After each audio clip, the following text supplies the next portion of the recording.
Bonjour, ravi de vous revoir. Bonjour. Donc nous allons commencer. Merci beaucoup Yoav Rossano qui préside à ces Zoom Patrimoine et Culture du Consistoire israélite du Bas-Rhin. Et ravi d'accueillir pour cette fois-ci Daniel Laufer, auteur de Venir après. Nos parents ont été déportés, que vous pouvez voir là, aux éditions du Faubourg. Voilà. Bien, nous allons rentrer dans le vif du sujet. Daniel, vous êtes journaliste, écrivaine. Vous avez écrit plusieurs livres, mais vous êtes spécialisée en plutôt psychologie et sociologie. Et vous avez écrit ici un livre autobiographique et également qui est une forme d'enquête. Là, on retrouve votre côté aussi journaliste, presque d'investigation de l'intime, je dirais, puisque Oh, merci. J'aime bien quand entendre ça comme ça, oui. il y a un côté comme ça, en fait, Ouais. puisque vous êtes allé profondément, d'abord, pour écrire ce livre, vous êtes appuyé évidemment sur votre histoire personnelle et sur les témoignages d'autres personnes. Vous dites à un moment donné, d'ailleurs, je ne voulais pas faire ce livre et pour cela, donc, vous avez dû rencontrer d'autres gens et surtout recevoir le témoignage d'autres gens, vous rendre compte de la proximité, de la mémoire collective que vous partagiez pour arriver à écrire ce livre pas seulement sur vous, mais sur votre mère, sur la relation à votre mère, et donc sur votre mère qui est une ancienne déportée, qui avait été déportée. Et donc, vous allez nous raconter sa vie, de toute façon, qui était une juive allemande, et, et qui a été une mère, vous le dites tout au long de votre livre, très étrange, très singulière, une mère froide. Et, et vous avez beaucoup souffert de cela, en fait, hein. Vous avez trimballé avec vous une grande souffrance, liée à votre enfance, sans mettre des mots exacts. Et c'est ça ce qui est très étonnant, et par quoi on va commencer, c'est que donc votre mère était étrange, elle était froide, ça vous le dites, et vous dites en fait que vous aviez en fait, vous étiez encombré d'une mémoire qui n'était pas la vôtre, quelque chose qui vous a infusé comme ça, qui vous a traversé, une mémoire qui vous a traversé, qui n'était pas la vôtre. Vous ne saviez pas exactement comment mettre des mots sur ce mal-être que vous trimballiez. Et à un moment donné, ça explose. Il faut que vous écriviez ce livre. Alors, est-ce que vous pouvez nous dire comment cette configuration a éclaté quelque part, en vous, comment la nécessité de faire ce livre? En fait, j'ai déjà écrit un premier livre il y a plus de 20 ans avec ma mère, quand ma sœur et moi avons vraiment ressenti la nécessité de l'entendre raconter ce qu'elle avait vécu. Parce qu'en fait, on ne savait pas ce que notre mère avait vécu. On savait qu'elle avait été déportée. On le savait, je ne sais pas quand et comment on l'a su d'ailleurs. On l'a su en arrière-plan. On sentait une étrangeté, on sentait un manque. Moi, je sentais des angoisses profondes. Et puis, j'ai fait, ma sœur aussi, comme beaucoup des témoins que j'ai rencontrés pour ce livre, une psychanalyse, une thérapie. Et un jour, on a demandé à notre mère de nous raconter son histoire. Et donc, j'ai écrit un livre avec elle, qui est un récit à deux voix, qui n'existe plus, parce qu'il a été publié dans l'Indifférent général il y a presque 30 ans. Ça n'intéressait personne à l'époque. Ce récit dans lequel il y avait une petite fille qui était moi, qui racontait ses angoisses, qui racontait sa vie, et sa mère, c'est-à-dire ma mère, qui racontait sa déportation avec une espèce de ton totalement désincarné. Bon. Et le livre est sorti, il n'a pas marché, ce n'était pas le propos. Moi, j'étais allée aussi loin que je pouvais aller dans l'échange avec ma mère. Et 25 ans après, presque 30 ans après, j'essaye de faire rééditer ce livre. Et je m'aperçois, parce que je rencontre une jeune éditrice qui lance sa maison d'édition, elle me dit, ce livre est magnifique, mais je ne peux pas lancer une maison d'édition avec un livre qui a déjà été publié il y a plus de 20 ans. Donc, est-ce que tu veux le refaire? Et donc, je ne pouvais pas réécrire, ce n'est pas la même époque, je n'ai pas le même âge, ma mère n'est plus en vie. Et donc, j'ai dit, bah non. Et elle a vraiment insisté, elle et Emmanuel Alti, qui travaille, enfin qui est la personne qui m'avait contacté en premier, ont vraiment insisté en disant, aujourd'hui, on a besoin de témoignages d'enfants déportés. Il faut que cette mémoire se transmette. Et en fait, je n'avais pas très envie d'y retourner, quoi. Je veux dire, moi, j'ai vécu toute ma vie avec comme je l'écris dans le livre, avec ces fantômes, ces barbelés, ces angoisses diffuses, non dites, explorées pendant la psychanalyse, dépassées, puisque je faisais plus de cauchemars, puisque je pense que j'ai une vie normale, entre guillemets, c'est-à-dire sans souffre de l'entendait, c'est-à-dire j'ai pu travailler, aimer. Et puis, j'ai été sensible à cette insistance, et donc j'ai pensé que peut-être la meilleure manière de faire ce livre, c'était non pas de raconter ma vie qui n'a d'intérêt que pour moi et peut-être mes proches, mais de faire un récit polyphonique et d'aller voir, d'aller contacter des gens qui eux aussi avaient été enfants déportés pour savoir s'il y avait quelque chose de commun entre nous. Et donc, je me suis lancée dans cette enquête que j'ai trouvée assez éprouvante, je dois dire, parce que ça m'a fait retourner dans des...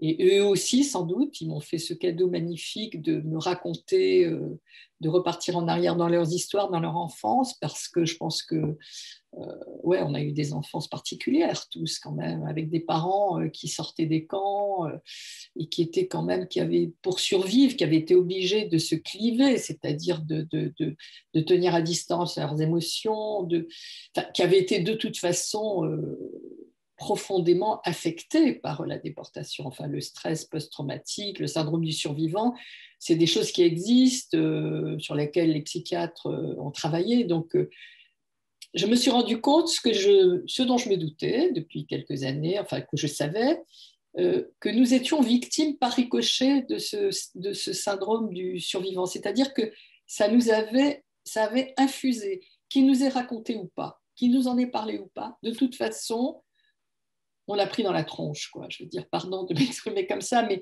voilà, on est dedans, on n'en sort pas. Et donc, on n'en sort pas, mais j'ai presque honte de dire ça parce que c'est eux qui ont vécu la Alors, les déportation. déportations. Alors justement, racontez-nous l'histoire de votre mère. À commencer, d'où est-ce qu'elle venait, enfin, quel a été son parcours? Alors, ma mère était fille d'une famille juive allemande très assimilée. Son père était metteur en scène de théâtre et d'opéra. Ses parents étaient séparés. Sa belle-mère, la deuxième femme de son père avec qui elle a vécu à l'âge de 15 ans, était psychiatre. Ma mère se préparait à devenir actrice. Et puis, il y a eu la montée du nazisme. Elle est partie, son père les a envoyés, sa sœur et elle, en Angleterre pour les protéger, où elles se sont retrouvées bonnes à tout faire et pas très bien traitées. Elles sont revenues, elles sont reparties. Finalement, ma mère est revenue en Allemagne, a épousé un homme qui n'était pas mon père, qui était un avocat, qui avait une fille pratiquement de son âge. Lui s'est sauvé, s'est échappé aux Pays-Bas, en Hollande. Elle l'a rejoint. Donc là, on est en quelle date exactement? Dites-le. Alors là, vous allez me demander une chose à laquelle je suis incapable de répondre, parce que je ne me souviens pas jamais des dates. Pardon, mais Ah. c'est un des Dans problèmes tous les que... cas, c'est avant la déclaration de la guerre, juste avant. Oui, moi, pardon, mais j'ai un vrai problème avec les dates. Même si j'ai écrit, réécrit, réécrit, travaillé en... Je ne sais pas. Je peux replonger dans mon bouquin. Non, non, non, c'est bon. Je crois que c'était juste avant la nuit de cristal, il me semble. Voilà. Ouais, en Donc, 37. elle s'est fait, elle a été envoyée en camp, elle a été déportée de Bergen-Belsen au camp de Westerbork avec son mari où elle est restée, Non, je crois. l'inverse. Elle était au camp de Westerbork et elle a été Ensuite envoyée à Bergen-Belsen. ensuite envoyée à Bergen-Belsen. Oui, mais elle a été. Westerbork, c'était donc c'était aux Pays-Bas. Parce elle a Oui, été c'est ça. arrêtée aux Pays-Bas Elle s'est et réfugiée, oui, c'est ça, pardon, je me suis mal exprimée. Elle était à Amsterdam et elle s'est fait déporter d'Amsterdam. Et donc, elle est sortie de la guerre. Quand elle est sortie de la guerre, elle a rencontré mon père en Forêt-Noire. Elle a divorcé de son premier mari parce que, voilà, après la déportation, les gens divorçaient. elle Et avait quel âge à ce moment-là? alors, elle est née en 1915, donc elle avait 30 ans. un peu plus de 30 ans. En fait, à vous entendre, elle a eu une vie déjà très, très, Très difficile avant, oui. très difficile et très riche, ouais. Enfin, riche. Il lui arrivait énormément de choses entre 15 Ouais, et c'est vrai. 30 ans, Ouais, quoi. ouais. Énormément de choses, ouais. Le problème, je pense, c'est qu'elle s'est retrouvée, à la sortie de la guerre, elle s'est retrouvée dans un endroit, toute sa famille était partie, avait émigré aux États-Unis, il n'y avait plus personne. Il était hors de question pour elle de retourner en Allemagne. Elle a rencontré mon père, qui lui venait de Metz, qui a été recruté par le Joint. Ils sont partis ensemble au Maroc, et elle s'est retrouvée au Maroc, dans un pays dans lequel elle avait finalement rien à faire, où je suis née, où ma sœur est née, où nous avons grandi. Doris, qui est là aussi, puisque nous avons été amis d'enfance. Et c'était quand même une histoire extravagante, quoi, de se retrouver comme ça. Et donc, moi, j'ai grandi au Maroc. Ma sœur et moi avons grandi au Maroc, au milieu, dans un monde séfarade, sans aucune culture religieuse, parce que mon père, qui travaillait pour des organisations juives, ne nous a jamais donné de culture religieuse, jamais, ni tradition, rien. On était un peu comme des, je sais pas moi, comme des fétus de paille dans un monde dont on ne comprenait pas mais les règles, les enjeux, et sans rien savoir de ce qui s'était passé. Et puis mon père est parti en France lorsque j'avais 15 ans. Ma mère a alors décidé de ne pas le rejoindre et de demander le divorce. Euh, Et puis, nous avons rejoint notre père avec ma sœur. Et puis, j'ai été élevée avec mon père à une époque où ça ne se faisait pas tellement. Donc, je dois dire que les circonstances, en plus de cette histoire de déportation, mais peut-être que la déportation de ma mère y est pour quelque chose aussi. Je veux dire, on ne sait jamais, parmi les gens que j'ai rencontrés pour mon livre, il y a Mathias Emmerich qui a eu cette phrase que j'ai trouvée très interpellante. Il dit « On ne saura jamais s'ils étaient dingues avant d'avoir été déportés, si c'est la déportation qui les a rendus dingues, ou s'il fallait être dingue pour s'en sortir. » Et c'est une vraie question, parce que moi, je n'ai évidemment pas connu ma mère avant les camps. Je pense qu'elle devait être assez fragile, mais en même temps, elle en est sortie, donc elle devait être forte, parce que quand même, quoi, je veux dire, il fallait en sortir. Quand je parle de ça, à chaque fois, j'ai la chair de poule. Mais comment ils ont fait pour survivre? Comment ils ont fait pour survivre? Et quand ils nous ont donné la vie après, comment aurait-il pu empêcher cette expérience de passer dans leur manière d'être parents, dans leurs angoisses à eux, dans leur... Forcément, on a été marqué par le trauma de la déportation. En tout cas, ma mère à moi était quelqu'un qui était totalement coupé de ses affects. Elle avait pas elle était ce qu'on dit alexithymique. Elle vivait dans un monde imaginaire. Je pense que pour survivre dans les camps, elle a dû se tenir à distance du réel et qu'ensuite elle a fait ça toute sa vie. Et donc c'est vachement dur d'avoir une mère comme ça qui ne ressent pas, qui n'est pas capable de donner à un enfant qui en a besoin l'amour dont il a besoin. En tout cas, moi, ma sœur et moi, on a eu ce manque cruel. C'est pas le cas de tous les gens que j'ai interviewés, que j'ai rencontrés pour mêler leur récit au mien dans ce livre, qui est vraiment une histoire polyphonique. Chacun a son histoire, mais je pense que cette sensation d'avoir eu des parents bizarres, étranges et en tout cas différents des autres, on l'a tous partagée. Tous. Alors, effectivement, il n'y a pas tant que ça de récits comme le vôtre, donc d'enfants sur leurs parents déportés, anciens déportés. Celui qui a été tout à fait le premier là-dedans, c'est Art Spiegelman avec Maus, et donc la bande dessinée consacrée à l'histoire de son père, enfin de ses parents, qui ont été tous les deux des juifs polonais déportés. Et donc dans les années 80 ou à la fin des années 80, quelque chose comme ça, et qui a eu un succès incroyable. Ce que je veux dire, c'est que ce qui transparaissait dans Maus, c'était après, en fait, après-guerre, donc Art Spiegelman est également né dans les années 50, et il raconte, ses parents étaient, mais vivait encore quasiment. Alors lui, il avait les deux parents qui avaient été déportés, puisqu'ils s'étaient rencontrés ou à Auschwitz ou à la fin de la déportation. Mais les parents vivaient encore dans leur déportation. Ils n'en étaient jamais vraiment sortis.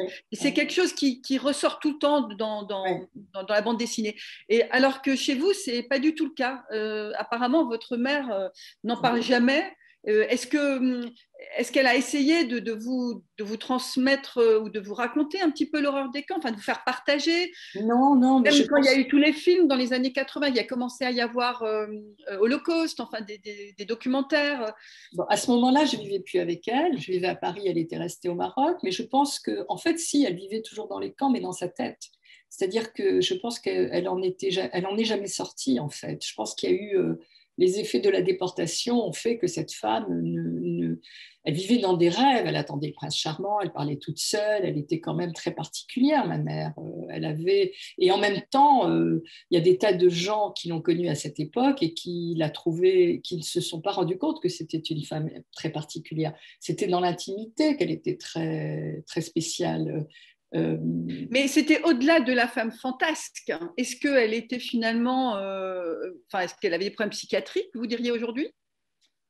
peut-être, je ne sais pas, peut-être, Donc, oui, sans peut-être. vouloir porter de jugement ni rien, mais Oui, peut-être. En fait, enfin, c'est une question. une Sa question. belle-mère, qui était ma grand-mère, que j'ai adoptée comme ma grand-mère, même si ce n'était pas ma grand-mère biologique, était psychiatre, Hmm. psychanalyste. Et ma mère, elle disait, ah, enfin, pour elle, c'était des conneries, quoi. Je veux dire, elle n'a jamais fait ce travail, alors que Elle vivait dans son monde. elle vivait dans son monde et ça la protégeait. Mais Ça. ça n'a pas protégé ses enfants. Parce que moi, dès que j'étais en âge de voir un psy, j'ai foncé toute seule pour me faire aider parce que je sentais que j'avais besoin d'aide et que l'aide, je ne la trouverais pas auprès de ma mère.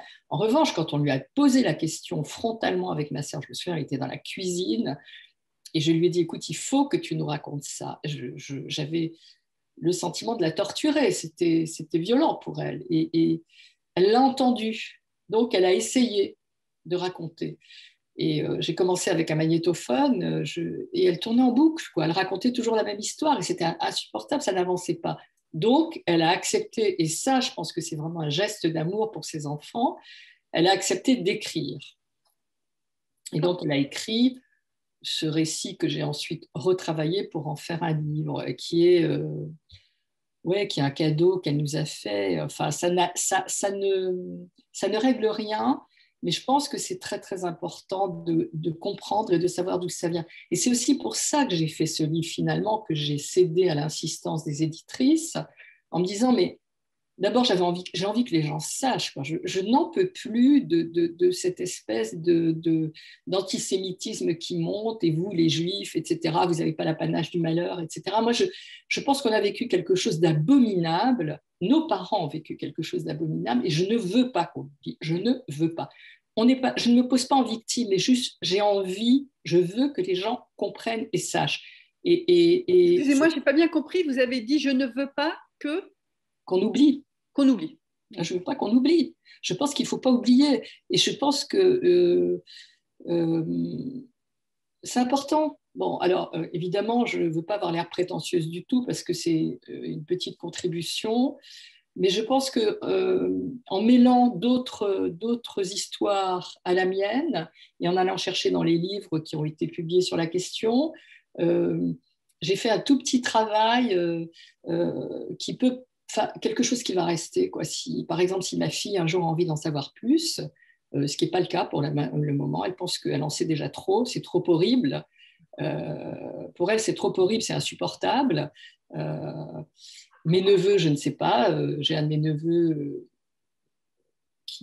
à qui j'ai dédié ce livre qui m'a dit, oh là là, mais j'ai peur de lire. Mais t'as peur de quoi? Tu as peur de découvrir quoi? Tu le sais, tout ça.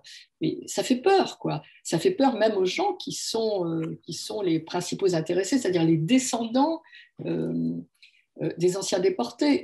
Et eux, ils n'ont pas le droit d'oublier. Alors, voilà, quoi. Je pense qu'on n'a pas le droit d'oublier. Alors, comment dire, vous apportez votre pierre, effectivement, votre propre contribution à cette problématique-là de ne pas oublier, et qui est celle des militants de la mémoire, comme on dit aujourd'hui, et du mémorial de la Shoah, enfin, et de tout un tas d'institutions et de personnes qui œuvrent à cela. Et ce que vous dites maintenant, c'est également, ce livre est également très personnel. À un moment donné, vous dites, enfin, vous écrivez, longtemps j'ai eu peur de devenir folle. Ouais. J'ai peur de devenir folle. Donc ça exprime certainement une souffrance. Rien d'étonnant s'il m'a fallu autant de temps pour comprendre que j'étais traversée par une mémoire qui ne m'appartenait pas et dont j'avais peur et honte, puisque je ne savais pas de quoi il s'agissait. Voilà, donc finalement, c'est ce que bon, vous venez un peu de nous expliquer. Mais en fait, vous dites en même temps, c'est que contrairement à ce qu'on pense, ce livre n'est pas une thérapie. Voilà. Ah ben non, non, non, non. Alors, La réponse. la thérapie, si j'avais pas fait la thérapie, j'aurais pas pu écrire le livre. Les gens s'imaginent. Ah oui. Parce que, en fait, je dois dire que j'ai passé 2 ans et demi sur ce livre et que j'ai passé quelques mois difficiles. Parce que c'était difficile pour moi de replonger là-dedans. Donc, je comprends que ça soit difficile pour certaines personnes de lire aussi. C'est pour ça que j'ai essayé de ne pas en faire un récit qui colle au fait. Et je pense qu'il y a enfin, oui, quelque chose de personnel, mais en fait, je pose beaucoup de questions dans ce livre. Moi, je n'ai pas les réponses. Hein. Je pose des questions, j'ouvre les questions. Alors, j'ai une question aussi personnelle, c'est que lorsque à l'école, il y avait les cours sur la Deuxième Guerre mondiale et qu'on parlait de la déportation, vous le ressentiez comment? Je ne me souviens pas, j'ai aucun souvenir. Ah. Je n'ai aucun souvenir de ça. Est-ce que vous vous rappelez quand est-ce que la première fois vous avez entendu parler des camps de concentration, en général en tant que juge surtout, et a fortiori avec une histoire familiale Non. Non. Non, mais vous savez, quand les choses ne sont pas dites dans l'intimité familiale, elles n'existent pas. Oui, mais on le sait par l'école, par les copains. À un Sincèrement, moment donné, on sait que on apprend qu'il y a des millions de juifs qui ont été tués, assassinés parce que je juifs. n'ai aucun souvenir de ça. Et peut-être parce que vous avez su relativement tardivement que vous étiez juive, donc vous ne vous sentiez pas tout à fait concernée. Peut-être que j'ai mis ça à distance. Enfin, honnêtement, je n'ai pas d'explication, je n'ai pas de souvenir. C'est pour ça que je dis que j'ai la mémoire qui s'en mêle les pinceaux. Je ne sais pas. Je ne sais pas. Peut-être que c'était aussi trop horrible pour moi à l'époque ou trop insupportable. Je pense que ce qui n'est pas dit n'imprime pas. Et vous me posez une question à laquelle je suis totalement incapable de répondre. J'ai su effectivement que j'étais juive assez tard, de manière totalement fortuite. Et ouais, les choses sont arrivées par petits bouts, pas forcément toujours expliquées. Je me souviens d'une scène, et je pense que je devais avoir 13 ans ou 14 ans peut-être. Je me revois assise à une table de cuisine en train d'arracher une étiquette en papier sur une bouteille d'eau en verre, et ma mère me regardant et me disant « Tu me fais penser aux nazis, tu as le tempérament destructeur. » Et moi, je comprends que c'est quelque chose d'horrible, mais je ne sais pas qui sont les nazis. Je ne sais pas. Donc, donc il y a des petites informations comme ça qui sont arrivées, mais j'ai pas eu cette culture. Et bon, je ne sais pas si je le regrette ou pas, mais je pense que sans doute, il y avait un désir de protection. Je pense que comme beaucoup de parents ont voulu protéger leurs enfants en ne leur racontant pas cette histoire, parce que comment on raconte ça à un enfant? Enfin, moi, j'ai fait un film j'ai tourné un film qui, pour l'instant, n'a jamais été monté, ni produit, ni diffusé. Mais je suis allée filmer ma fille. J'avais reçu une aide à l'écriture du CNC pour ça. Je suis allée filmer ma fille au Maroc, sur les lieux de mon enfance. Elle a 8 ans, je la filme et je lui explique que sa grand-mère a été déportée, que sa grand-mère a été enfermée dans des camps. Et elle regarde la caméra, elle me dit « Pourquoi ta maman a été enfermée? Qu'est-ce qu'elle avait fait de mal ?» Et là, moi, je suis désolée, mais quand j'entends ça, j'ai encore envie de pleurer aujourd'hui. Comment vous expliquez à un enfant qu'on met quelqu'un dans un camp parce qu'il est juif, alors que parfois, ça ne représente rien pour lui, ce qui était le cas de ma mère. Ouais. Donc, voilà quoi. Ah, l'image se fige là, je ne vous vois plus bouger. Vous nous entendez? Oui, c'est bon, c'est bon. Ouais. Donc tout ça fait, oui, ça fait planer des espèces de fantômes, des angoisses, des non-dits, des... Ouais. Est-ce que les autres témoignages, ils apportent des expériences très différentes pour beaucoup. Oui. Hein, il y en a plein qui sont plus, on va dire, presque les pieds dedans. Ah ben, oui, il y a notamment Mathias Emmerich qui raconte que son père l'a élevé comme s'il était à Auschwitz. Il lui disait tout le temps tu t'en sortiras pas à Auschwitz si tu ne sais pas faire ça. Tu dois apprendre l'allemand parce que sinon tu ne t'en sortiras pas. Il dit qu'il a été élevé comme s'il était à Auschwitz. Et pour lui, c'était une expérience atroce. Il a grandi avec ça. Et quand il a lu le bouquin, Mathias, il dit, mais finalement, je me rends compte que peut-être le fait d'avoir été élevé par un père qui n'a parlé que de ça, ça m'a peut-être protégé par rapport à tous les gens qui n'ont rien su. Donc, parce que ça l'a protégé, parce que ça l'a obligé à se battre. En fait, si vous voulez, de toute cette histoire, je vois à quel point on est tous... ça nous a... J'ai écrit à un moment que ça nous avait à la fois détruit et construit. Parce qu'en fait, on s'est construit avec ça, on s'est construit contre ça, avec ça, envers et contre ça, avec, pour survivre lorsque c'était trop pesant, pour se séparer de nos parents lorsqu'ils étaient trop angoissants. De toute façon, ça a marqué nos vies, quoi. Donc, il faut le temps de comprendre à quel point c'est important, il faut le temps de l'accepter, il faut le temps de vivre avec et d'en faire quelque chose. Et Mathias, ça lui a donné de la force, alors que quand il m'a raconté son enfance, en pleurant, parce que cet homme qui est un homme de pouvoir, qui est un homme intelligent, qui a un poste important, quand je suis allée l'interviewer, il a pleuré. C'était son père hein, qui était... Son père qui était à Auschwitz, qui s'en est sorti, qui n'a parlé que de ça toute sa vie à ses enfants.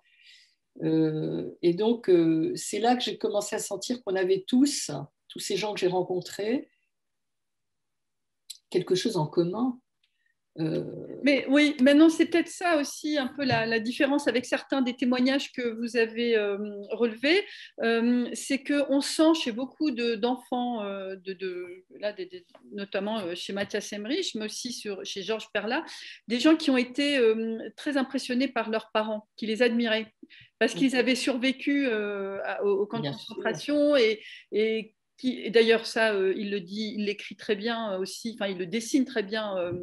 Il y a Gabriel Gross aussi. Exactement. Oui. Voilà. Et en fait, ils sont bluffés par leurs parents parce qu'ils ont fait preuve d'ingéniosité, parce qu'ils ont été hyper forts pour arriver à. Ils ont été hyper courageux. Enfin, ils ont chacun des parcours dans leur martyr, si on peut dire, vraiment exceptionnel pour arriver à s'en sortir. Or, vous, peut-être, comme votre mère a rien dit, comme vous savez rien, vous n'avez pas ça à quoi vous rattraper, c'est-à-dire à l'admirer. Vous pouvez imaginer. C'est vrai que lorsque j'ai fait un projet de film à partir de mon premier livre, je me souviens d'avoir rencontré une productrice qui m'a dit « Mais enfin, je ne comprends pas pourquoi tu présentes ta mère comme une victime.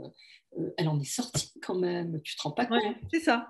Et là, j'ai compris, mais j'avais plus de 35 ans, hein, j'ai compris qu'effectivement, elle en était sortie et qu'il avait fallu une force de caractère.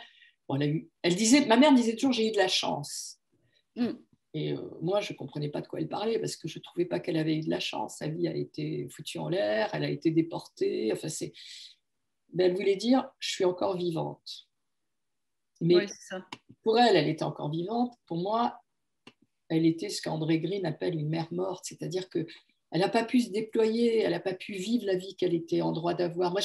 Pour moi, ma mère, c'est une victime absolue de la barbarie nazie. Alors, c'est vrai elle s'en est sortie, mais c'est quand même, sa vie a été foutue en l'air et par ricochet, j'allais dire la mienne et celle de ma sœur, il ne faut pas exagérer peut-être, mais enfin, on a été imprégnés de ça. Et en fait, en même temps, elle nous a donné la vie. Donc, mais on a été imprégnés de ça. Je veux dire qu'elle ne nous en a pas parlé, peut-être pour nous protéger, mais voilà. Alors, racontez-nous quand vous avez commencé à interviewer vos témoins. Je ne sais plus combien il y en a. Il y en a une vingtaine. Voilà. Il y en a un qui a refusé finalement à la dernière minute après avoir relu son témoignage pour qui c'était trop violent d'apparaître dans ce livre. C'était une belle histoire de quelqu'un qui s'est battu pour retrouver le nom que ses parents avaient en Roumanie et qu'ils ont été obligés de changer pour pouvoir émigrer en France. Et il a pas pu. Vous savez, revisiter son histoire, en parler, c'est une chose, et puis après, la lire, c'est autre chose. Donc, comment je les ai trouvés? C'est ça votre question? Comment j'ai rencontré tous les gens qui sont dans le livre? Oui, oui, oui. Et puis ensuite, comment est-ce que ça... Parce que, en fait, on a l'impression que c'est des amis à vous, ce qui n'est pas le cas. Ah, non. Enfin, peut-être certains le sont devenus. Non, il Mais y en a certains que je connaissais sans... Alors, évidemment, il y a ma sœur. Je ne pouvais pas ne pas interviewer ma sœur, qui n'a pas vécu évidemment les choses comme moi. Il y a des gens que je connaissais, mais dont j'ignorais, je ne savais pas que leurs parents avaient été déportés, parce qu'on ne parle pas de ces choses-là comme ça.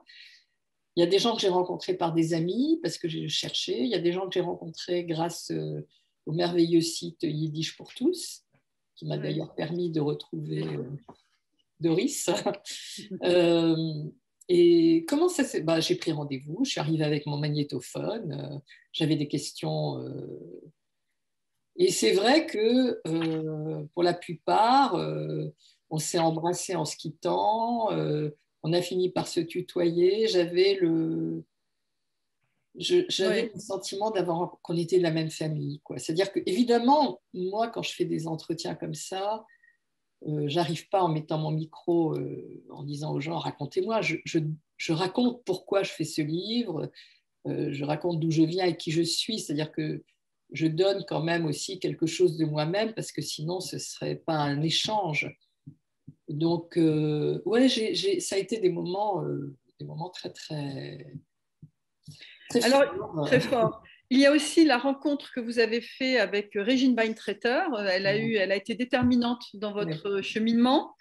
Et vous allez nous raconter. Et moi, je voudrais juste lire parce que vous dites, non, plutôt vous citez Régine Weintraiter, qui, en parlant des rescapés eux-mêmes, écrit: l'histoire n'a pas gommé leur histoire précédente et n'a pas arrêté leur histoire d'après. Elle constitue une césure radicale, mais tout dépend de comment était leur vie d'avant. Eux-mêmes avaient déjà des complexes, des empêchements, enfin, ils avaient une vie psychique. Ça n'a pas pris des gens sans vie psychique, c'est venu se mettre par-dessus le trauma massif de la déportation et aussi de la perte des êtres très chers. C'est rare qu'on soit déporté et qu'on retrouve tout le monde. Ouais.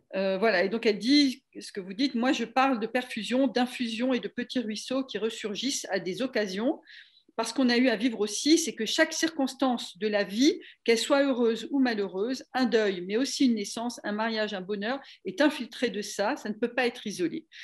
Donc ça j'aime beaucoup parce que c'est ce que je vous l'avais déjà dit, c'est ce que j'avais entendu de la voix d'une ancienne rescapée d'Auschwitz, Simone Pollack, qui disait mais ça dépend aussi comment la vie qu'on a eue juste avant d'être déportée. C'est la question, est-ce qu'ils étaient dingues avant? Est-ce que ça les a rendus dingues? Oui, bien sûr, mais vous Oui, savez, mais je pense aussi à tous ces gens qui avaient une vie de famille avant, absolument. qui avaient des enfants, qui ont perdu complètement leur famille, qui sont sortis de là et qui ont eu la force ou le besoin de recréer des familles, de se marier, d'avoir d'autres enfants et Alors, qui n'ont jamais parlé de ces enfants et de ces couples, enfin de tous ces disparus, quoi. Il y a un moment, euh, oui, il y a sans doute une force qui a aidé les gens à survivre, bien sûr. je crois que vous avez dit au début, en tous les cas, vous dites que la psychanalyse a sauvé votre vie. Oui. Alors, comme je suis sûre qu'il y a des psychanalystes qui nous écoutent, hein, expliquez-nous, C'est-à-dire comme je sais que qu'il y en a. mais c'était, enfin, je pense que j'avais besoin de mettre des mots sur les angoisses, les empêchements que je ressentais. Et, euh, et, et bon, oui, les psychanalystes, la psychanalyse m'a aidée dans des moments de ma vie où j'allais vraiment très, très, très, très mal. J'ai eu des dépressions. J'ai une dépression pendant laquelle j'étais incapable de me lever pendant des jours.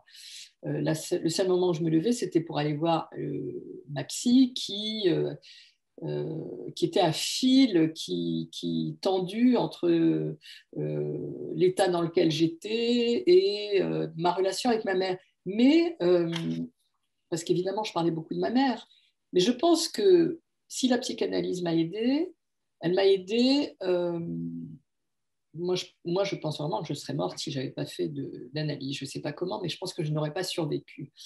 Mais en même temps, je pense que le travail qui consiste à relier l'état dans lequel j'étais au fait que ma mère avait été déportée, ça n'a pas été fait. C'est-à-dire que D'accord. c'est-à-dire que la psychanalyse m'a aidé à explorer ma relation avec ma mère, les difficultés qu'il y avait entre ma mère et moi, sa froideur, etc. Mais que je n'avais pas fait ce lien-là, donc Avec la voilà, déportation. avec la déportation. Et c'est là où intervient Régine Weintraub. Voilà, exactement. En 84, alors là, je me souviens de l'année, je vais en Israël pour la première fois de ma vie et je rencontre Régine Weintrater qui me fait comprendre que je suis victime, entre guillemets, d'un traumatisme collectif. Et tout d'un coup, tout s'éclaire parce que je ne suis pas folle. C'est pas moi qui délire, c'est pas moi qui suis folle, c'est pas. On est nombreux à être dans ce cas-là. En fait, c'est l'histoire de nos parents qui pèse sur nos épaules. C'est cette ombre-là qui nous empêche d'avancer, qui nous cache le soleil. Et donc, ça devient tout d'un coup beaucoup plus facile à supporter et à porter. Parce qu'on n'est pas seul, parce qu'on ne se remet pas en question, parce que la folie, ben oui, la folie, elle a existé, mais on n'en est pas ni coupable ni responsable. Elle nous est tombée dessus comme ça. C'est la folie humaine, c'est la folie du nazisme, c'est la barbarie qui fait que bon, voilà, c'est. Et donc, il y a, il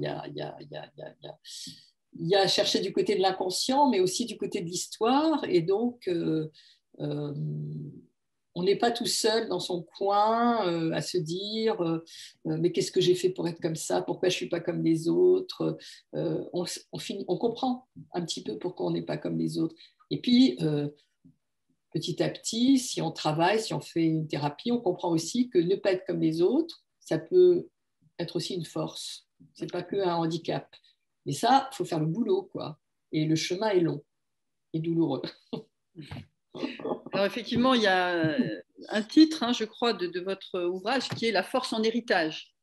Oui, parce que je pense que je fais partie des gens qui pensent que la souffrance, enfin, je ne veux pas que les crises, ça sert à quelque chose, que la souffrance vient indiquer qu'il y a quelque chose qui ne va pas, et que ça se travaille et qu'on peut en faire une force.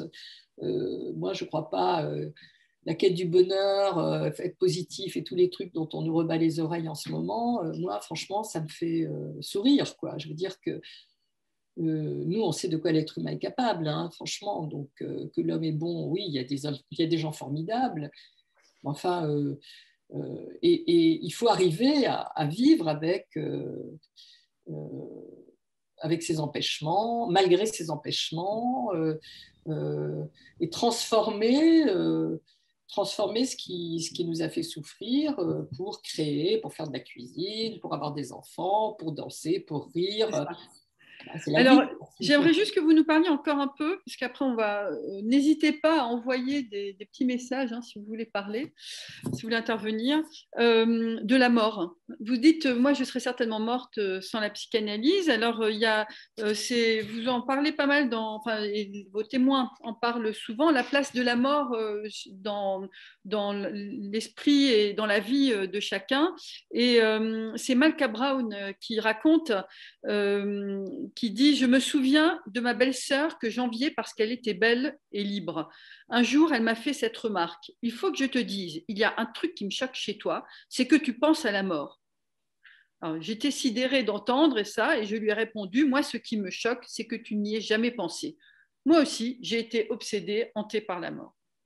Alors, qu'est-ce que ça signifie? Vous voyez, ça, on n'en a pas parlé en fait. Alors qu'effectivement, ça devait être omniprésent. Est-ce que c'était des cauchemars? Est-ce que Quand j'étais petite, dans mon lit, je m'entraînais à être morte. Je ne bougeais votre lit? pas. Oui, j'étais couchée le soir, je ne bougeais pas et je ne respirais pas pour voir ce que ça faisait d'être morte. Vous imaginez? D'accord. C'est Voilà. étrange. Oui, c'est étrange, mais bon, voilà.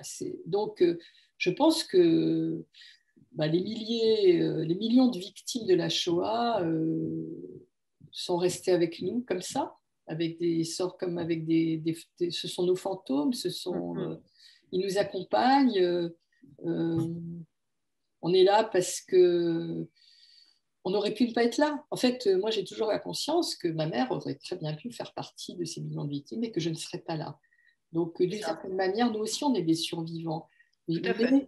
On est des survivants. Alors, génération miracle ou génération sacrifiée, je ne sais pas si on est une génération miraculée parce qu'on est là alors qu'on n'aurait pas dû être là. ou une génération sacrifiée justement parce que on a cette conscience, de la tragédie, du tragique de la vie, de la possibilité de mourir pour parce qu'il y a un dingue un beau jour qui décide que tout ce qui va mal dans le monde, c'est la faute des Juifs, encore et toujours, et c'est toujours la faute des Juifs. Et pardon, mais quand j'entends dans des manifs hurler mort aux Juifs aujourd'hui, en 2020 ou 2021 à Paris, je me dis, mais ça va durer jusqu'à quand? Mais jusqu'à quand? 6 millions de Juifs, ça leur a pas suffi. Les gens ne savent même pas de quoi ils parlent. Donc, voilà, quoi. Donc, la mort, elle est quand même là. Mort aux Juifs. Hein. Quand on dit mort aux Juifs, on vous parle de mort. Le mot est dit. Oui, oui, tout à fait. Mais là, vous racontez un rêve que c'est très étonnant. Vous ne l'écrivez pas et je l'avais jamais entendu en fait hein, sur la mort voilà, dans votre quotidien, sur cette aspiration vers la mort en fait. Aspiration, comme aspirer par. Oui, comme aspirer, pas oui. Non, pas inspiré, enfin aspiré par un vide, par un néant avec lequel en fait quelque chose de très flou, avec lequel on a vécu en fait depuis tout. Moi, j'ai toujours été hantée par la mort. Oui, j'ai toujours eu peur de mourir. J'ai toujours été hantée par. Je crois que vous le dites. Hein, on ne parlait pas de la mort à la maison. Je crois que vous l'écrivez. Quand mon grand-père est mort, quand le père de mon père est mort, je me souviens avoir vu mon père en larmes arriver à la maison. Il a foncé dans la salle de bain. J'ai compris. Voilà, on m'a rien dit, mais j'ai compris que mon grand-père était mort. Mais je n'en ai pas parlé, puisqu'on n'en avait pas parlé, je n'en ai pas parlé. Et des mois après, ma petite sœur m'a dit, j'ai écrit une lettre à Pépé. J'ai dit, ah ben non, non, non, non, non, surtout pas. Tu peux pas lui écrire, il est mort. Et elle m'a dit, bah non, c'est pas vrai. J'ai dit, si, c'est vrai. Et donc, elle est allée vérifier auprès de mon père qui rentrait. Je revois la scène. Mon père rentre dans le salon et je lui hurle, non, c'est pas vrai, c'est pas moi, j'ai rien dit, ce qui était absurde. Et mon père était ébahi. Et en fait, j'avais l'impression d'avoir dit quelque chose que je n'aurais pas dû en parler. Mais en fait, on ne m'en avait pas parlé. Donc, vous comprenez pourquoi la psychanalyse m'a sauvé la vie. La psychanalyse, elle met des mots, elle explique qu'il faut dire. Exactement. Et moi, on m'a rien dit. Donc, Exactement. Alors, il est quelle heure? Il est de 3h moins 10. Moi, je voudrais, si je peux me permettre, je suis sûre que j'ai l'autorisation de Yoav Rossano, vous raconter juste une toute petite histoire qui date de ce matin. Il y a un article dans l'Express, le magazine L'Express, qui vient de sortir là, sur le Frenchie, Blinken, je ne sais plus de son prénom, Jerry, je ne sais pas quoi, Blinken, qui est, vous savez, le ministre des Affaires étrangères américain de Joe Biden, oui, qui parle parfaitement français et qui est, je crois bien, qui est juif. Et donc, en fait, il y a un article qui raconte la vie, pourquoi est-ce que ce numéro 3, donc un type très important dans l'équipe Biden, comment ça se fait qu'il est complètement francophone, etc. Bon, il a grandi à Paris, il a été à l'école à Paris, etc., avec sa mère. Pourquoi? Parce que sa mère, qui avait divorcé de son père, M. Blinken, s'est remariée avec Samuel Pisar. Donc, vous connaissez tous Samuel Pisar, auteur du Sang de l'espoir. Moi, c'est un livre qui m'a bouleversée quand j'avais 14 ou 15 ans. Je crois que c'était le premier livre que je lisais justement sur la déportation. Samuel Pisar était en 2 mots un juif polonais, adolescent pendant la Shoah dans son petit village polonais, déporté à Auschwitz avec toute la famille, enfin l'horreur absolue. D'ailleurs, je crois à Majdanek. Ensuite, il a été à Auschwitz. Enfin, il a fait plusieurs camps d'extermination. Il a survécu. Il a eu une vie incroyable. Après-guerre, il a fait des études, il est devenu avocat international aux États-Unis, il est devenu très très riche, il avait des bureaux dans le monde entier et il a écrit Le Sang de l'espoir où il raconte toute sa vie. Donc un type exceptionnel qui est mort il n'y a pas très longtemps. Et je crois que c'est David d'ailleurs, Blinken, a grandi en fait auprès de sa mère et de son beau-père Samuel Pisar et en grande partie à Paris. Il y a un article dans l'Express, ce que je lis ce matin, qui raconte l'histoire Frenchie de Blinken, À aucun moment, le mot juif n'est prononcé. Donc, à un moment donné, il raconte sa mère se remarie avec Samuel Pizar, d'origine polonaise, blablabla, bla, bla, bla, survivant d'un village, survivant d'un groupe de 900 enfants déportés à Auschwitz, etc. À aucun moment, donc on sait que Samuel Pizar était d'origine polonaise, il venait d'un village polonais, et à aucun moment on dit qu'il était juif. Moi, j'étais scandalisée parce que si Samuel Pizar n'avait pas été juif, il serait encore dans son village polonais. Donc, je regarde qui a écrit l'article. C'est un journaliste, Axel Glinden, un nom comme ça. Sur Wikipédia, on dit que c'est un journaliste franco-suédois. Et je lui écris avec en copie le rédacteur en chef. Donc, je lui écris pour lui dire que je trouve ça absolument pas normal, puisque Samuel Pizar, il aurait été à Thessalonique ou à Paris, il aurait été déporté parce que juif, et ce n'est pas du tout le qualificatif de polonais. Et je lui demande en quoi est-ce que juif, ça vous fait peur? Puisque finalement, lorsqu'on n'écrit pas le mot juif comme ça, c'est assourdissant. C'est-à-dire, c'est tout ce qu'il y a derrière. Enfin, pourquoi est-ce que le journaliste, qui est certainement bien intentionné vis-à-vis de Samuel Pizar, n'utilise pas n'utilise pas le mot juif? On imagine, ça lui a fait, il y a eu même si c'est inconscient, pourquoi il n'a pas écrit juif, quoi? Peut-être qu'il a écrit et qu'on l'a enlevé, non? Eh bien, il m'a répondu, non, pas du tout. Il ne l'a pas écrit, et effectivement, on est dans l'ordre de l'inconscient. Et il m'a répondu un long mail en me remerciant pour ma vigilance. J'espère que je ne gêne personne en vous racontant ça. Et il me précise donc qu'en aucun cas le mot juif ne me fait peur. Il dit qu'il a été bouleversé par la lecture de l'ouvrage de Samuel Pizar, Le sang de l'espoir. Et il dit « J'ai tout simplement négligé de préciser qu'il était juif, tant il me semble que cela devait être évident pour quiconque possède une connaissance minimale de la Shoah. Mais vous avez raison, il faut encore et toujours rappeler la spécificité du crime perpétré par les nazis, dont les victimes ont été tuées parce que juives. La qualité de juif, entre guillemets, de Samuel Pizar et des 900 autres victimes mineures de son village natal polonais a donc déjà été rétablie dans le texte de mon article en ligne, tout comme elle le sera dans la version papier du même article, à paraître jeudi en kiosque. Encore merci pour votre vigilance. Eh bien oui, je suis contente. Bravo, bravo, bravo. Je suis très contente et je partage cette satisfaction avec la trentaine, là on est 31 personnes à regarder, parce que vous voyez, ça sert d'être vigilant et d'écrire aux journalistes. Le journaliste dit simplement, pour lui, il a négligé de préciser parce que ça lui semblait évident. Oui. Alors lui, il réfléchit comme ça, lui qui est pas juif du tout apparemment, et moi, et je sais que beaucoup de juifs raisonnent comme moi, on lit ça, et nous, on est tout de suite scandalisés. Mais pourquoi? Parce que, alors, je fais une autre analyse. Dans le Monde magazine de ce week-end, là, de ce samedi, il y a en fin du magazine, donc le magazine Aime le Monde, il y a le portrait de, je ne me souviens plus de son prénom, Nicolas ou je ne sais pas quoi, Rothenberg, qui est le cuisinier ou le chef non, qui est l'animateur de Top Chef. Donc, c'est une vedette médiatique dans l'émission culinaire.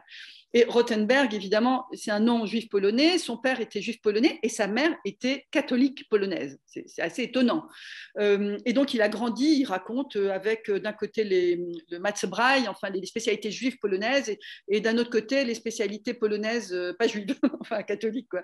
Il raconte tout ça. Ce que je veux dire, justement, c'est très étonnant parce qu'il y avait, je crois, il y a eu rarement des mariages dans les années 50 entre des juifs et des catholiques polonais. Mais on sait bien que l'histoire, elle est complètement différente. Et lui, il le raconte justement. C'est que l'histoire des Polonais arrivés en France dans les années 50, c'est les mineurs. C'est une histoire qui n'a rien à voir avec l'histoire des Juifs polonais. Donc, nous, tout ça, on le sait. Et puis finalement, les gens ne le savent pas. Et, oui, bah, il faut le rappeler. Il faut le raconter. Il faut le rappeler. Il faut rester vigilant. Oui, il faut l'écrire, il faut le raconter. Il faut... oui, bien sûr. C'est compliqué quand... C'est compliqué. Mais finalement, est-ce que c'est une mauvaise intention? Pas forcément, je pense. Pas forcément. Et je pense que tout le monde a envie d'oublier cette histoire. Peut-être, exactement. Sauf que moi, ce que je dis à la fin du livre, c'est puissent nos enfants ne jamais oublier et ne pas en souffrir. Je veux dire, si on pouvait garder la mémoire de ce qui s'est passé et ne plus en souffrir, ce serait c'est exactement ce qu'il faudrait faire. Il ne faut pas, surtout, surtout, surtout, ne jamais oublier. Mais bon, si on peut ne pas souffrir, c'est encore mieux, parce que franchement, on peut très bien se passer de la souffrance, je pense. Non, mais ça, Même si on en fait une force. Même si on en fait une force. Mais écoutez, je trouve ça très intéressant, effectivement, que vous utilisiez ce terme dont on n'a pas parlé en fait depuis le début, qui est celui d'une souffrance. Euh, Un Parce que, trauma. pardon, un trauma, oui, oui, Un bah, écoutez, trauma. je veux dire, mais c'est très spécifique aux gens nés à la deuxième génération, en fait, hein, aux Ouais. juifs aux survivants de la Shoah de la deuxième génération, et on sait qu'il y a des travaux qui ont été écrits sur ce sujet-là, n'est-ce pas, par, entre autres, Nathalie Zaïdé, sur voilà, la transmission de la mémoire de la Ouais. Shoah, et Ouais. lorsqu'elle a été vécue comme ça dans la chair. Et je crois qu'on n'a pas encore fini d'en parler parce que… J'espère, j'espère. Je pense qu'il faut en parler encore et toujours et écrire, que ce soit par des récits, par des romans, Enfin, je pense qu'il faut pas. Il faut toujours essayer de le faire sans violence. Moi, j'ai essayé de le faire en faisant parler des gens parce que je pense que ça peut peut-être toucher des gens qui ne sont pas directement concernés parce qu'ils ne sont pas juifs, parce qu'ils connaissent la grande histoire sans connaître, sans avoir mesuré les implications de la grande histoire dans la vie, dans le psychisme, dans la chair des gens qui sont issus de cette histoire. Et je pense que c'est vraiment important, sans esprit de vengeance, sans esprit, mais juste pour que les gens sachent, quoi, qu'on ait les yeux ouverts, qu'on soit lucide. Tout à fait. Et aussi, oui. Oui, oui, tout à fait, tout à fait. Et aussi pour mieux se comprendre soi-même, en fait, après. Hein. C'est Oui, oui, bien pour sûr. vivre de manière plus apaisée et plus en paix avec soi-même. Voilà. Bah, écoutez, moi, je vous remercie beaucoup, Merci Daniel mille fois. Lepard, Merci auteur beaucoup. de Venir après. Si vous voulez parler, c'est maintenant. Si quelqu'un veut intervenir. Doris? Oui, c'est toujours moi qui parle, mais là, Oui, bah justement. spécialement, c'est l'occasion que jamais, parce que je suis vraiment très, très contente de voir Daniel, ben, que j'ai retrouvé, c'est vraiment une amie retrouvée après des années, puisque nous avons Presque 50 ans, partagé, Doris. oui, presque 50 ans, oui, même plus, je Passer nos dirais. vacances ensemble quand on était petite fille. Voilà, j'ai partagé une enfance avec Daniel au Maroc. Hein. Alors, effectivement, avec des familles tout à fait parallèles, c'est-à-dire deux familles de juifs allemands, aussi bien le père que la mère, du côté de Daniel et de mon côté aussi, avec aussi des petites sœurs. On avait toutes les deux notre petite sœur. Et bon, mes parents ont échappé à la déportation, donc de ce point de vue-là, effectivement, c'est tout à fait différent. Alors, on vivait quand même au Maroc, hein, donc dans un milieu juif, beaucoup juifs séfarades, mais on ne le savait pas, et nous non plus. Hein, aussi bien dans ma famille, on ne savait pas non plus qu'on était juifs, mais même après, c'est après coup qu'on s'est rendu compte qu'on fréquentait beaucoup de juifs, en général des séfarades, quelques ashkénazes comme les parents de Daniel. Et puis, on ne parlait pas du tout de la Shoah, de la guerre, mais c'était aussi, on n'était pas en France, hein, on était au Maroc. Donc, c'est tout à fait une autre ambiance. Hein. Ouais. Et puis, tu posais la question de comment on a appris la déportation, hein, Gabriel. Alors, moi, je l'ai appris par ma mère à cause de la maman de Daniel, puisque la maman Ah, était un peu bizarre. Effectivement, il y avait des choses, je ne sais pas, je ne me ah oui. souviens pas très, très bien, mais je me souviens que ma mère disait, c'est normal, la pauvre, elle a été déportée. Voilà, donc on savait ça, quoi, qu'il lui était arrivé quelque chose de terrible, et que c'est pour ça qu'elle était perturbée. Voilà, et puis, bon, merci beaucoup, Daniel. Hein, vraiment, je suis très, très Ben, contente. merci. Moi, je suis toujours très émue quand parce qu'il n'y a pas tant de gens que ça autour de moi qui ont connu ma mère. Donc, voilà, Effectivement, qui oui, n'a oui. pas été la mère que j'aurais voulu avoir, que j'aurais espéré avoir, mais qui est ma mère. Et je pense que ce livre, il est pour elle aussi, voilà.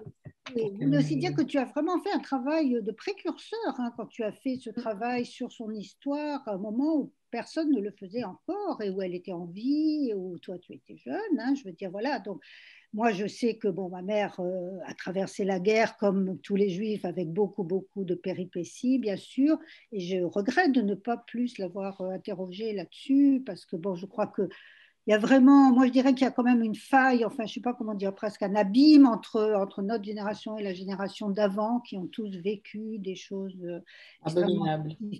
difficiles et Mm. qui ont, bon, je veux dire, comme ça, être obligés de se cacher, de se renier, enfin tout ce qui, d'abandonner aussi. Ma mère avait aussi comme ça elle aurait pu devenir aussi une comédienne, une chanteuse, et ça aussi, ça a été brisé par la guerre. Voilà, on a tous partagent quand même une histoire tragique, et on est la deuxième génération. Voilà, je m'arrête là. Merci beaucoup, Doris. Merci beaucoup. Est-ce que quelqu'un d'autre veut intervenir? Je voudrais, si je peux me permettre, demander une question à Daniel. Daniel, vous parliez de quelqu'un de Metz. Oui. Qui est ce monsieur de Metz? Quel est le nom? C'est mon père, Henri Laufer. Monsieur Laufer, d'accord. Et qui était né en quelle année? Il était né en 1918. D'accord, donc il a dû grandir avec mes frères. Mon frère est né en 1920, Alphonse Cerf. Ça vous dit quelque chose? Ah oui, Cerf, ça me dit quelque chose, absolument. Voilà. Oui, alors, tout à fait. Mon frère me parlait des Laufer. Oui, oui, absolument. Ben voilà, je retrouve une amie de la famille. Parce que moi, je suis née Cerf. Ah d'accord, oui, oui, oui, c'est un nom qui me dit quelque chose. Ça revient de très loin, mais oui. Il y avait aussi la famille Marder qui était... Ouais. Et je croyais toujours que ton papa était allemand, donc il était... Non, il était lorrain, il était de Metz. Ça, voilà, d'accord. Mais alors, il est né à l'époque allemande encore, oui. Non, heureusement que lorsqu'il est né, Metz était français, parce que quand il a fallu que je prouve que j'étais digne d'avoir un passeport français, dans la mesure où j'étais née à l'étranger et où ma mère était née en Allemagne, j'ai dû demander un papier à l'état civil de Metz. Et si ça avait été allemand à l'époque, j'aurais eu les plus grandes peines du monde à ce qu'on renouvelle mon passeport français. Mais je ne suis pas sûre, parce qu'il y avait cette histoire de réintégration. Alors, par exemple, alors ça c'est l'histoire alsacienne, hein. Par exemple, mon père qui est né en Allemagne, mais de parents d'origine alsacienne, quand il est venu en France, il a pu être réintégré dans la nationalité française. Donc, oui, mais ça c'est avant les lois Pasqua. Oui, bien avant, bien sûr. Oui, là, on est après. Parce que quand j'ai dû faire renouveler mon passeport, il a fallu que je justifie que j'avais droit à un passeport français. Et donc, ça a été très compliqué, mais on a été nombreux dans ce cas-là à l'époque. Et ça a été aussi un choc de s'apercevoir que tout d'un coup, on me demandait de justifier que j'étais française. Alors que je n'avais jamais demandé à l'être, finalement, je suis née française. Oui, tout à fait. Oui, il y a une période. Si vous ne voulez plus que je sois française, faites-moi autre chose, quoi, je veux dire. Oui, il y a eu une période comme ça. Hein, c'est compliqué dans l'histoire des Juifs, ces histoires de nationalité, apatride, machin. Oui, moi, je veux bien être apatride. Mais juive, je serai toujours, parce qu'on ne me demandera jamais dans l'un et de l'autre. Donc voilà, je veux dire, tout ça fait que c'est pour ça que ces histoires d'appartenance et d'identité qui sont aujourd'hui posées sur la table de manière quand même assez polémique me hérissent un peu le poil, parce que l'important quand même, c'est voilà, on est avec une nationalité, on est avec une culture, faut les assumer, quoi, mais on ne peut pas s'abriter, je pense, derrière pour n'être que ça, quoi. C'est horrible. Oui, tout à fait. Pardon, ce n'est pas le sujet. Non, ce n'est pas le sujet, mais c'est un très bon sujet. C'est un très bon sujet. Bien, je crois que nous allons arrêter là la rencontre. Merci en tout cas beaucoup. Hein, Ouais, bah écoutez, de rien, on était ravis aussi vraiment de vous avoir avec nous. Je rappelle, venir après aux éditions du Faubourg, dans toutes les bonnes librairies et sur Amazon. Et voilà, vraiment. Je pense que c'est difficilement en librairie en ce moment, donc parfois Internet. Non, mais ça se commande, enfin vous voyez. Voilà, exactement. Attendez, c'est pas un problème, hein. C'est vraiment pas un problème. Et les librairies sont ouvertes, c'est un des seuls endroits où on peut aller. Donc voilà, au lieu d'aller une énième fois à la boulangerie, parce que c'est aussi là où on peut aller, on se fait du bien autrement en allant dans une librairie. Voilà. Excusez-moi, je vais juste vous poser une question. Ou, si ce n'est pas indiscret, où étiez-vous au Maroc? À Casablanca. Ok, merci beaucoup. Gabriel, je pense qu'il y a une autre personne, Olivier Lévy, qui aimerait parler. Oui, d'accord. Alors, Olivier Lévy. Il faut activer le micro. Ah oui, là, je vois.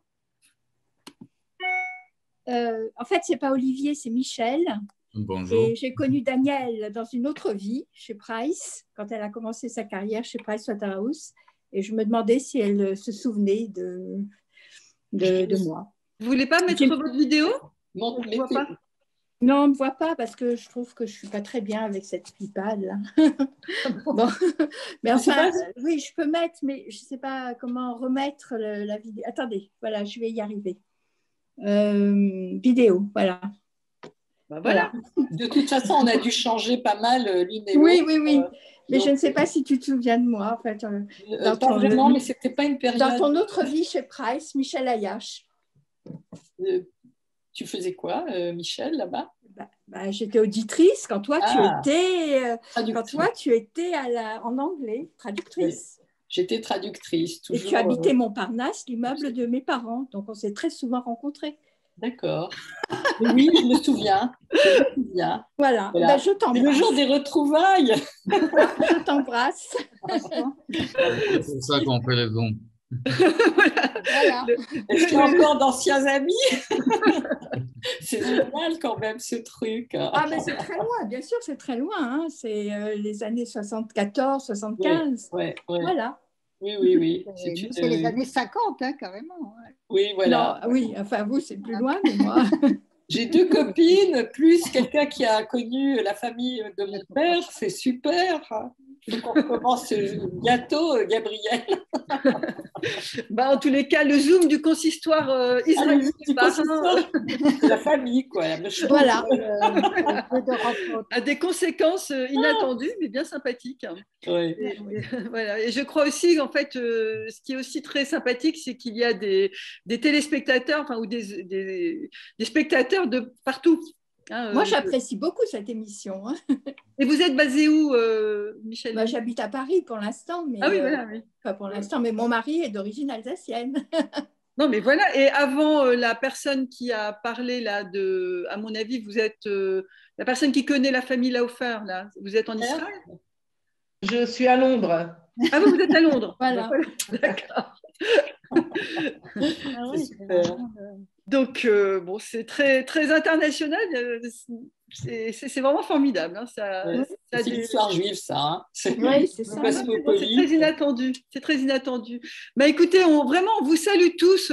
J'étais ravie de cette rencontre avec Daniel Laufer et de toutes ces interventions. Rue Daguerre, Daniel? Comment? Est-ce que tu habites toujours rue Daguerre? Oui, absolument. Je suis rue Daguerre. Ouais. Oui.